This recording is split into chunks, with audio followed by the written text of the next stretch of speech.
3 hours buses కోసం ticket లైన్లో నిలబెట్టిన తర్వాత అందరిని ఇట్లా గ్రౌండ్లోకి అయితే ఇడిచిపెట్టిల్లు. బస్సులు లేక ట్రాఫిక్ జామ్ అయ్యి లక్షల మంది జనాలు అయితే ఇక్కడ ఇబ్బంది పడుకుంటూ ఆ తడకలు అవన్నీ ఇప్పేసుకొని ఇక్కడ కూర్చొని అయితే చాలా అంటే చాలా ఇబ్బంది పడుతున్నారు. అసలు బుక్క బస్సు కూడా రావట్లేదు.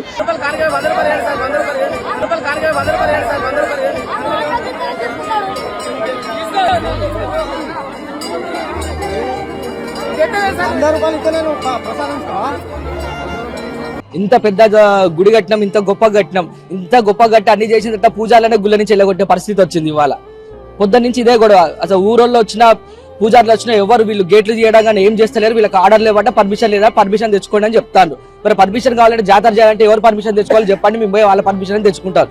2 రోజులన్నా జాతర ఆఫ్ చేస్తాం. మరి ఏం చేస్తాం? మరి పూజారులు వస్తే పూజాలతో కూడా పొద్దునట్టు గొడవ, మధ్యాహ్నం వచ్చిన గొడవ, ఇదే గొడవ వీళ్ళతోటి. వీళ్ళకంటే పర్మిషన్ లేదట, పూజారులను ఎలవ్ చేసే పర్మిషన్ లేదట. వద్దంటే మేము వెళ్ళిపోతాం అంతే. నీడికి వచ్చిన తర్వాత పూజలందరిని అవమానించి గెంటేస్తే ఎట్లుంటది గుళ్ళ నుంచి?